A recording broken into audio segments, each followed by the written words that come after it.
Di tengah gencatan senjata yang sangat rapuh di Gaza, Uni Eropa, donor internasional terbesar bagi Palestina, mengirimkan pesan keras kepada Israel. Uni Eropa menyatakan masih membuka opsi untuk menjatuhkan sanksi terhadap Israel jika gencatan senjata tidak dilaksanakan sepenuhnya dan tidak ada perubahan nyata di lapangan.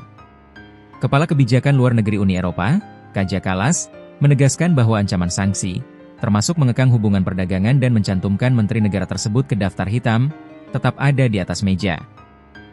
Pernyataan ini muncul sehari setelah Israel melancarkan serangan ke puluhan titik di Gaza, yang diklaim sebagai basis Hamas, menunjukkan bahwa gencatan senjata telah menghadapi ujian berat pertamanya.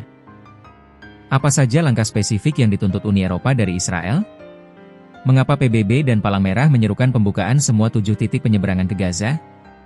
Dan seberapa parah bencana kelaparan yang telah secara resmi melanda Gaza? Dalam 20 menit ke depan, kita akan bedah tekanan diplomatik Eropa dan krisis kemanusiaan yang mendesak di Gaza. Ancaman sanksi UE, sikap pragmatis di Brussels. Keputusan Uni Eropa untuk tetap mempertahankan opsi sanksi, meskipun gencatan senjata telah berlaku, mencerminkan skeptisisme mendalam terhadap komitmen Israel. Kepala Kaja Kallas mengakui bahwa gencatan senjata telah mengubah konteks, namun ia memperingatkan. Host, mengutip Kallas, namun, kecuali kita melihat perubahan nyata dan berkelanjutan di lapangan, termasuk lebih banyak bantuan yang mencapai Gaza, ancaman sanksi tetap ada di atas meja. Sebelum gencatan senjata, Uni Eropa telah mempertimbangkan sanksi seperti mengekang hubungan perdagangan, mencantumkan Menteri Israel ke daftar hitam, blacklist.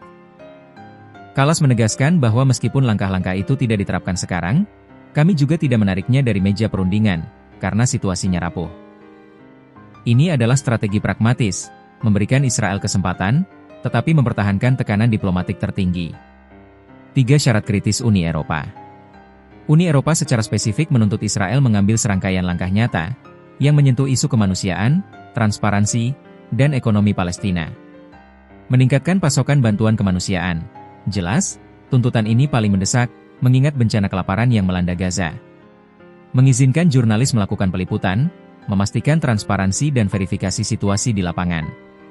Menyerahkan pendapatan Palestina, Israel masih menahan pendapatan pajak Palestina yang dikumpulkan atas nama Otoritas Palestina, PAK, yang merupakan dana vital untuk operasional PAK di tepi barat. Tuntutan ini menunjukkan fokus Uni Eropa yang komprehensif. Mereka tidak hanya fokus pada pertukaran sandera dan senjata, tetapi pada pemulihan fondasi kemanusiaan dan ekonomi wilayah tersebut. Di sisi lain, Kallas juga menyoroti Hamas yang enggan melucuti persenjataannya, sebuah faktor yang membuat kesepakatan gencatan senjata semakin rapuh. Gencatan senjata di ujian berat dan panggilan PBB. Kekhawatiran Uni Eropa terbukti beralasan. Pada Ahad, 1910, Israel kembali melancarkan serangan ke puluhan titik di Gaza. Kaja Kallas mengakui bahwa gencatan senjata di Gaza baru saja menghadapi ujian berat pertamanya.